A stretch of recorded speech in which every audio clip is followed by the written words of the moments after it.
안녕하십니까. 오늘은 2026년 2월 12일 목요일입니다. 네. 오늘도 난세의 영웅 흑인령을 아십니까? 124페이지부터 읽어보겠습니다. 남의 부모라고 도와주지 않을 테냐? 이병철 회장의 양아들이 되다. 고통과 시련의 연속이던 나의 인생은 고등학교 3학년 때를 기점으로 완전히 달라졌다. 달라져도 너무 급격히 달라졌기에 나는 그러한 변화를 인간의 관점으로서는 이해하기가 어렵다고 생각한다.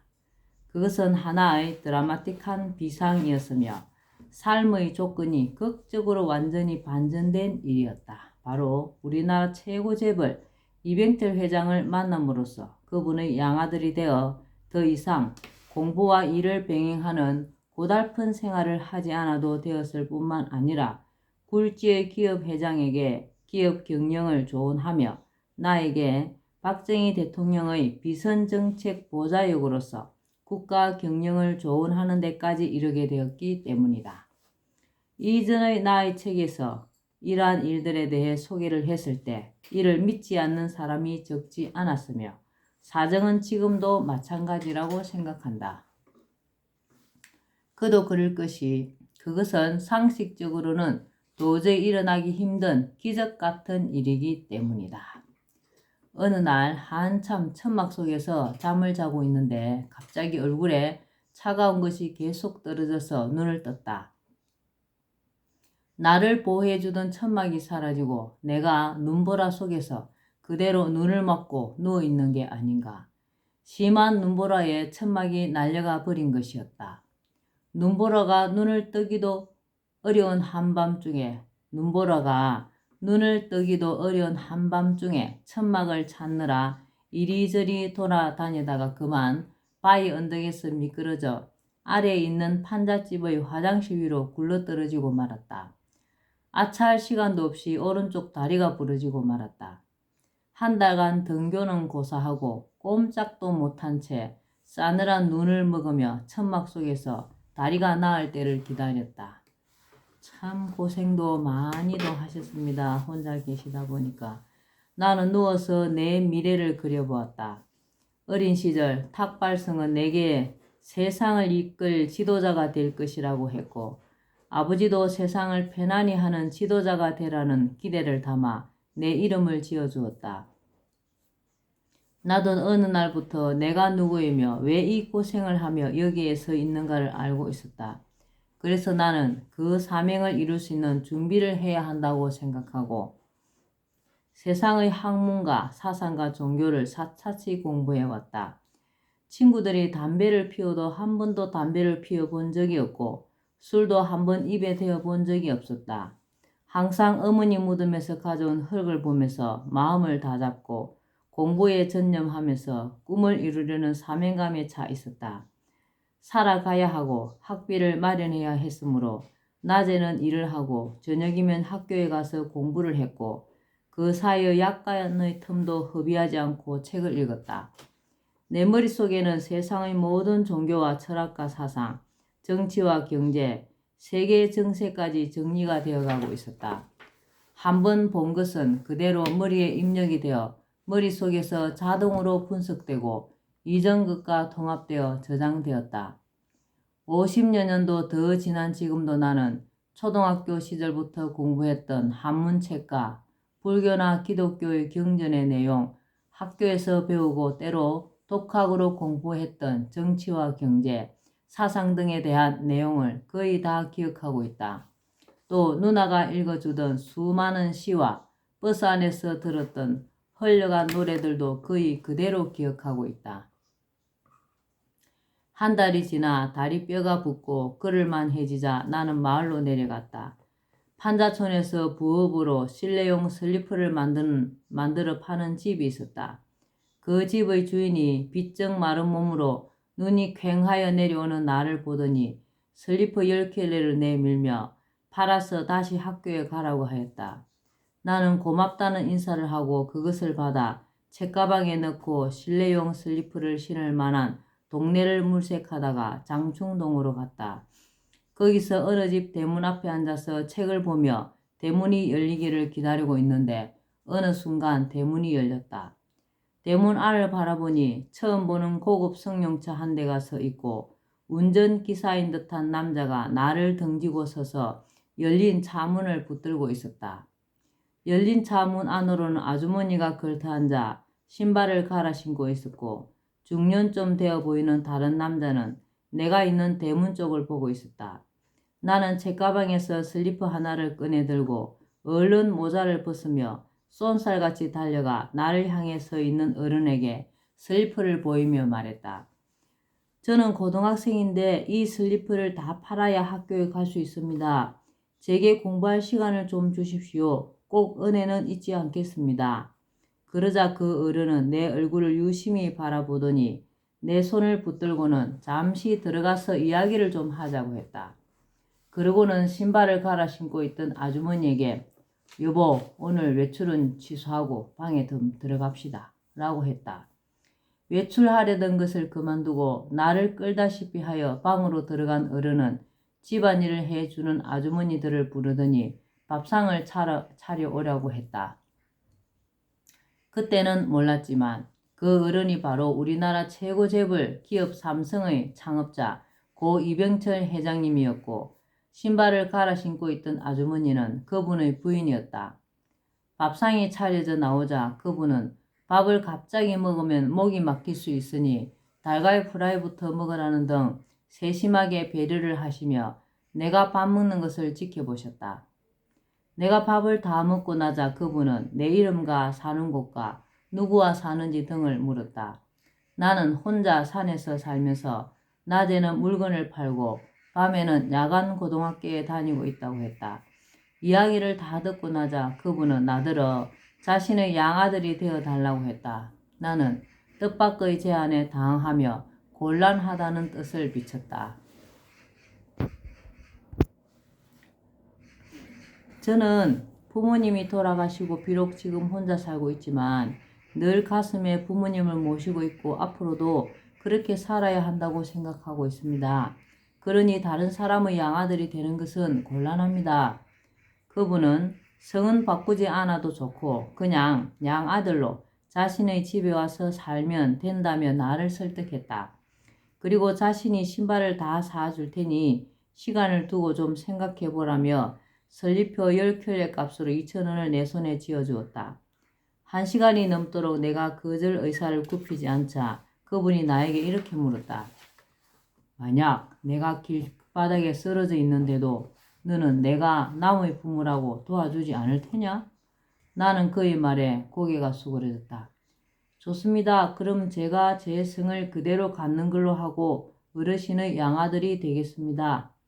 그리하여 나는 지독히도 가난한 고학생에서 한국 최고 재벌의 양아들이 되었다. 고등학교 3학년 다리가 부러져 스스로 깁스를 하고 한 달여 동안 산 중턱에서 눈을 주워 먹으며 견디다가 그럴 정도가 되자 야일 대로 야인 몸으로 동네 사람의 온정이 깃든 슬리퍼를 팔러 갔다가 기적처럼 일어난 일이었다. 내 나이 19살 때였다. 나는 슬리퍼 값으로 받은 2,000원을 도로 내놓으며 제가 양아들이 되었으니 이제 이 돈은 필요 없습니다. 도로 받으십시오 라며 돌려드리려 했다. 그분은 필요한 데 쓰라며 극구 받지 않으려 하시다가 나의 완강함에 어쩔 수 없이 받아 넣었다. 그러고는 운전기사를 불러 내가 있는 곳에 같이 가서 짐을 싣고 오라고 했다. 나는 혼자서도 버스에 싣고 가져올 수 있다고 했으나 이번에는 그분도 완강하여 결국 운전기사와 함께 차를 타고 가서 짐을 정리하여 왔다. 운전기사를 딸려 보낸 것은 나만 보냈다가 혹시 내가 오지 않을지도 모른다는 염려에서였다. 그날 이후 나는 양아버지인 회장님과 시간이 날 때마다 많은 대화를 나누었다. 나는 지난날 내가 공부했던 유교, 불교, 기독교 등의 종교와 동서양의 사상은 물론이고 주역, 천문, 풍수지리, 관상 등의 동양학과 전부적인 천의지를 토대로 여러 문제들에 대해 해결책을 제시하며 많은 말씀을 해드렸다. 회장님은 매우 진지하게 나의 말에 귀를 기울였다. 회장님은 그룹의 인사와 경영에 대해서도 물으셨고 나는 성심성의껏 내 생각을 말씀드렸다.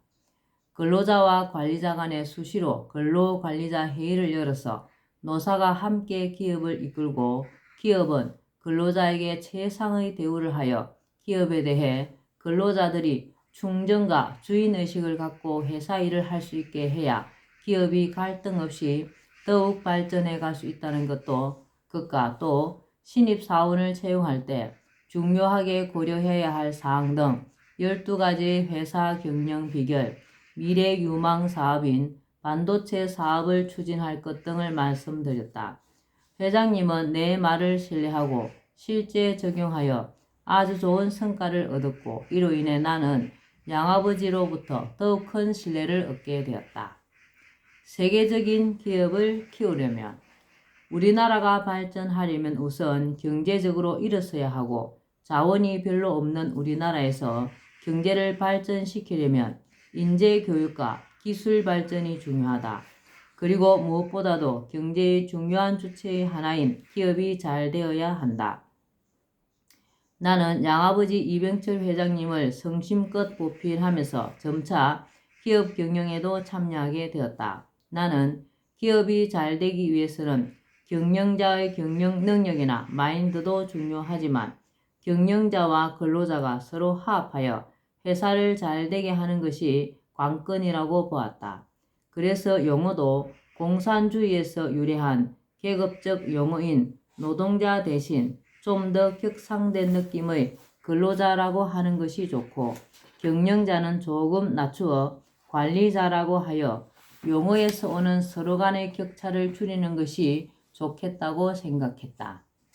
그리고 근로자에게 좋은 대우를 해주어 회사가 잘 되면 자신도 잘 된다는 공동체 의식과 주인 의식을 갖도록 하는 것이 중요하다고 여겼다.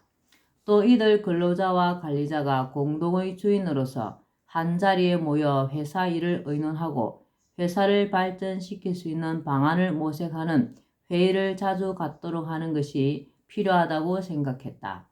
나의 이러한 생각은 우리나라의 기업을 발전시켜 나라 경제를 발전시킬 수 있는 방안으로 지금도 변함이 없다.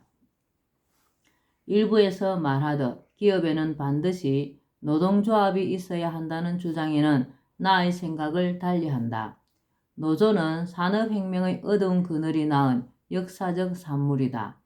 어두운 그늘을 없앤다면 굳이 노조가 있을 필요가 없다. 노사 갈등은 많은 에너지와 시간을 소모함으로써 기업이 발전해 나가는데 방해 요소밖에 되지 못한다. 노조가 없어도 근로자들이 충분히 좋은 환경에서 일하고 아무런 경제적 어려움 없이 살 수 있도록 할 수 있다.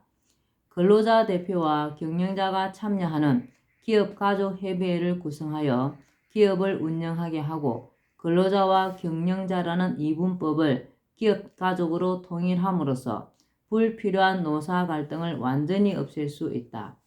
우리나라는 잘못된 교육제도 때문에 학력 자체가 동경과 존경의 대상이 되는 경우가 있다. 그러다 보니 정치인들 역시 자신의 학력을 내세우는 경우가 많다. 국내의 어느 대학 혹은 해외의 어느 대학에서 공부한 것을 자랑처럼 내세운다.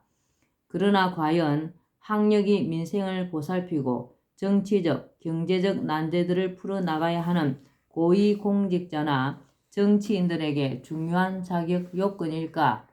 그보다는 어려운 시민들의 생활을 몸소 경험하고 회사를 운영하면서 기업 경영의 어려움을 알고 있는 실전 경험자가 정책을 세우고 추진해 나가기에 더 적합한 적임자가 아닐까. 물론 어느 정도 공부를 한 사람이 안 한 사람보다는 유리한 것이 사실이다. 그러나 정책의 대상에 대해 아무런 현장 경험 없이 오로지 책상에 앉아 공부만 한 사람이 법을 만들거나 중요한 정책들을 결정하고 추진해 나가는 것은 한계가 있을 수밖에 없다.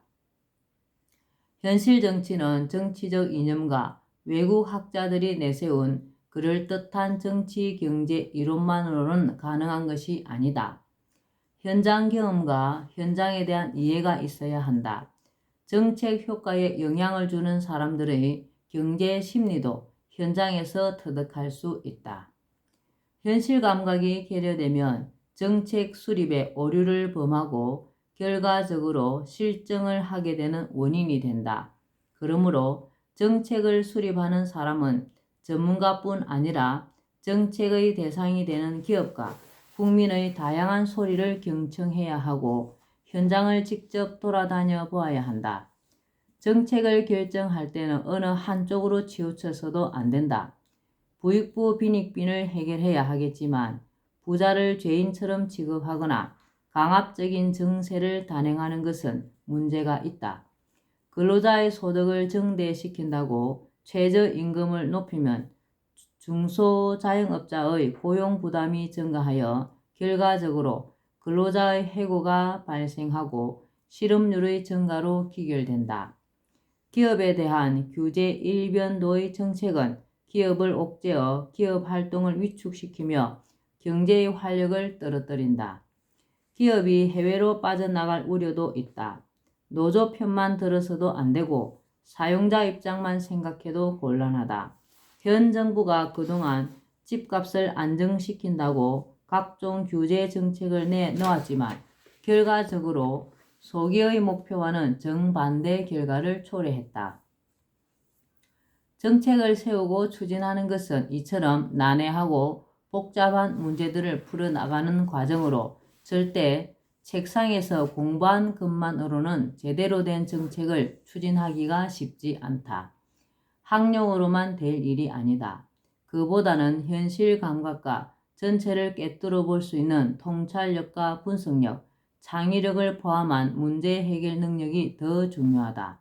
최근 삼성 이건희 회장의 작고로 삼성의 상속세 문제가 이슈가 되었다. 자그마치 약 11조 원이라는 천문학적 액수의 상속세가 부과되었다. 그동안 국가혁명당은 삼성 살리기 상속세 폐지 운동을 벌여왔다. 상속세로 인해 최대 주주가 바뀌어 대한민국의 대표 기업이 외국 자본에 넘어갈 수도 있다는 우려에서였다. 많은 국민이 호응하여 상속세 폐지 운동에 동참했다. 그런데 삼성에 대해 비우호적인 감정을 가진 사람도 상당하다. 상속세라도 받아서 삼성을 견제하여 우리나라가 삼성공화국이 되는 것을 막아야 한다거나 세습 재벌이 싫다는 의견, 삼성을 쪼개어 작은 기업을 많이 만드는 것이 평등 실현 차원에서 나라에 유익하다는 의견까지 제시한다고 한다. 나는 국민의 이러한 정서를 이해한다. 극심한 빈부격차 속에서 상대적 박탈감에 시달리는 국민의 심정이 그렇게 표출된다고 여겨지기 때문이다. 그러나 그러한 생각은 굉장히 우려스러운 것이다. 상속세를 그대로 방치해왔기 때문에 우리나라에는 오래된 기업이 별로 없다. 사업을 접거나 해외 사모펀드에 매각되어 해외로 넘어갔기 때문이다. 유니더스, 37 등의 기업이 모두 그런 운명을 맞았다. 우리나라의 상속세율은 최고 50%이며 최대 주주의 경우에는 20%의 할증률을 적용한다. 일본의 경우에는 상속세율은 높지만 자식이 가업을 그대로 승계하는 경우 상속세가 면제되므로 업종 그대로의 오래된 기업이 대단히 많다. 스웨덴은 다국적 기업인 이케아가 상속세를 피하려고 해외 이전을 추진하려 하자 상속세를 즉시 폐지했다. 기업이 해외로 본사를 이전하면 국내로 들어오던 세금이 본사가 있는 곳으로 가게 된다. 국가로서는 이만저만한 손실이 아니다.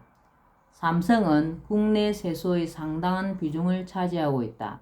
삼성은 초창기에는 국내를 무대로 성장했지만 반도체 산업을 일으켜 해외 수출에 주력함으로써 해외에서 달러를 벌어와 국가 경제에 큰 역할을 하는 세계적인 기업이다. 국내에서보다는 수출을 통해 해외에서 돈을 벌어오는 비중이 훨씬 높다. 세계 각지에서 돈을 벌어 우리나라에 세금을 내는 것이다. 삼성 브랜드는 대한민국을 대표하는 브랜드로 전 세계 사람들에게 알려져 있다. 삼성으로 인해 우리나라 이미지가 격상된다. 국가 경제 규모가 커지고 세수가 증가하는 것은 물론이다. 삼성이 낸 세금이 누군가의 가정에 도움을 주고 어려운 누군가에게 힘이 되고 있을 수 있다. 하나의 기업을 세계적인 기업으로 키우는 일은 하루아침에 되는 일이 아니며 결코 쉬운 일이 아니다. 자국의 기업을 세계적인 기업으로 키우기 위해 엄청난 지원을 하는 국가가 많다. 국가 입장에서 세계적인 기업이 있다는 것은 여러 가지로 이익이기 때문이다. 어떤 이는 기업은 전문 경영인이 이끌어 가야지 경영권을 세습해 가는 것은 좋지 않다고 말하지만 그 견해에도 동의하기 어렵다.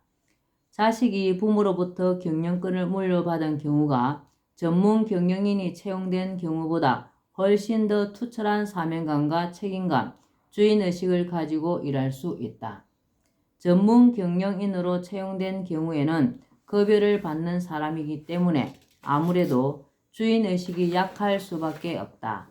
세습이라는 것에 거부감을 가질 필요도 없다.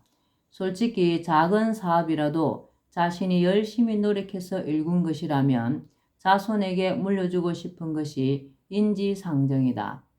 규모가 크든 작든 인간의 이런 마음을 무시하는 것은 바람직한 태도가 아니다. 우리는 다른 사람이 잘 되는 것에 박수를 보낼 줄 아는 넓은 마음을 키워야 한다. 그런 마음으로 일을 하다 보면 내가 하는 일도 잘 되는 것이 세상 이치이다. 국가 경제 발전에 지대한 공헌을 하는 삼성 기업이 천문학적인 상속세로 위기를 맞고 있다는 사실을 국가는 냉철하게 생각하고 소탐대실의 우를 범하지 않아야 한다. 11조 원의 상속세를 탐하다가 세계적 기업을 다른 나라에 빼앗길 수도 있다는 점을 잊지 말아야 한다. 우리의 토종 기업이 외국 자본에 잠식되어 소유권을 잃을 수도 있는 위험을 안겨주는 상속세는 하루속히 폐지해야 한다고 본다. 상속세 폐지.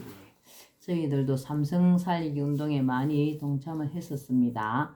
오늘은 여기까지만 읽겠습니다. 오늘도 흑영령을 많이 부르고 알려서 하늘의 복을 짓는 행복하고 뜻깊은 하루 되시기 바랍니다. 감사합니다. 흑영령, 흑영령, 흑영령.